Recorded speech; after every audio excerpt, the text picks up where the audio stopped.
It's so nice when you meet a successful musician and they don't have that rock star ego, Mm. where they're actually they just feel like you and me, someone that had a dream, that worked hard Mm.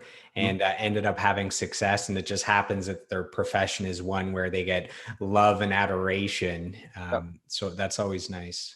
Yeah, I mean, to be honest with you, of all the people that I've met, I mean, Hayden was obviously the person that I clicked with the most in terms of getting a friendship going and whatnot. But I found through the years of working with different calibers of musicians in terms of where they were in their careers, I always found that the guys that were the most successful were actually the ones that were the most down to earth and friendly. And I think it's just that they had gotten past that I'm a rock star thing, and they had and they were actually quite happy to be treated like a regular human being.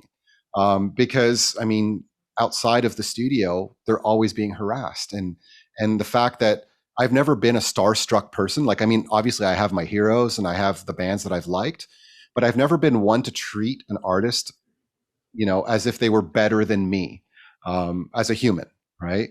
And I think that's why I got along with people like that. And it's just, yeah, it's something that I've noticed over the years. It's, the more famous they are, the cooler they seem, at least in the studio environment. I remember seeing Danko Jones at Barrymore's in Ottawa. And, Danko Jones on stage is an animal. Like he's got his tongue out. He's like Mr. Rock and Roll, high energy.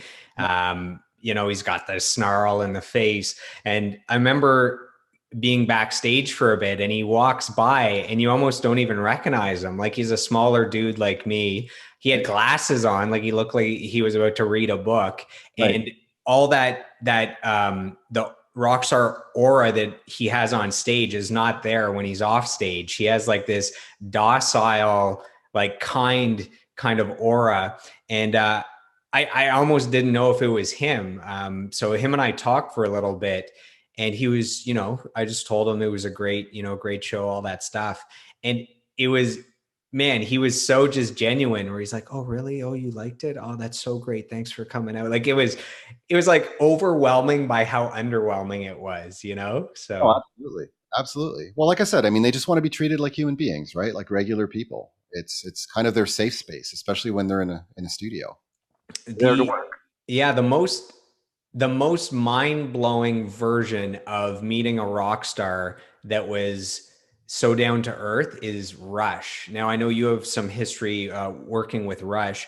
Mhm. Um, I did a charity event. So I helped organize a charity event where about 1,000 people were taking a train, like a private train with Rush for the day, and they Right. were going to a winery. They were, everyone was hanging out with Rush on this train. They spent the day. They auctioned off all this private Rush instruments and memorabilia. I think we raised $140,000 in one day for charity.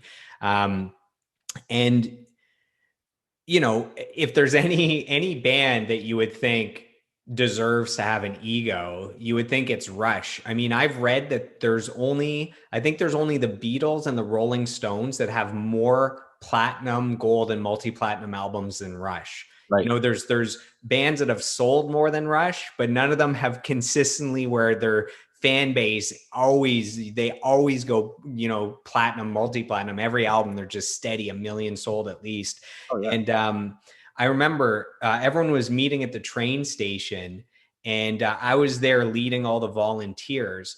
And Rush walks in, and there's all the people that they know that are closer to them, and then there's all the volunteers further away. And Rush walks right by the people they know, walks right up to us, the volunteers and the organizers, and they just shook everyone's hand. Hey, thank you so much for helping out. We couldn't do this without you. This means so much to us. And then once they knew that we were all good and that we all felt loved and appreciated, then they went and hung out with the people that they knew. And I actually have, so again, I just moved to Ottawa. On my fridge, I have a custom Rush card. Like this is a card that's created by Rush. Like it's indented, it's amazing, and it's a handwritten note from two of the members at Rush that were at that event, handwritten and sent to me saying the same things. Couldn't have done this without you. You're a major part of this project. This is what we did. This is how many people we helped, and then hand signed. That's my experience with Rush. Right. So maybe that's the Canadian. We're all so nice, but who knows? What was your experience like working with Rush? Was it Yeah. any different than that? No, no. I mean, they're super down to earth guys. I mean, they're gentlemen. You know what I mean? Um, they're very meticulous, which you would expect, obviously, with guys of that caliber of musicianship. Because I mean, let's face it, they're probably some of the best musicians in that genre out there. But yeah, I found that very down to earth, very polite, very courteous, and yeah, they're not condescending in any way, shape, or form. Just very, very nice guys.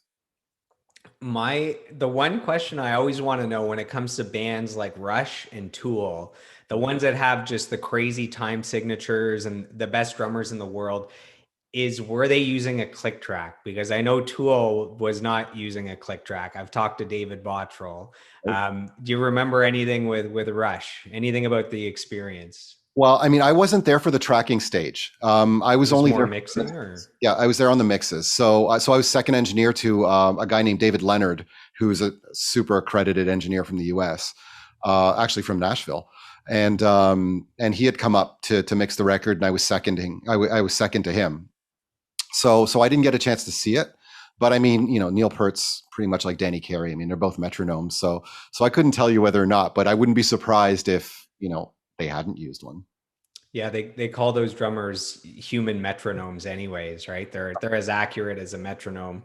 Absolutely. Um, yeah, every time, every few days, I see a list of the best guitarists, the best bass players, the best drummers in the world by your typical magazines that put out those articles. And every time I see a best drummer of all time, top 10 or a lot of times top 5, you have both Danny Carey and Neil Peart. So. Oh, for sure. No, I mean they're both different styles, but very, very incredibly talented guys.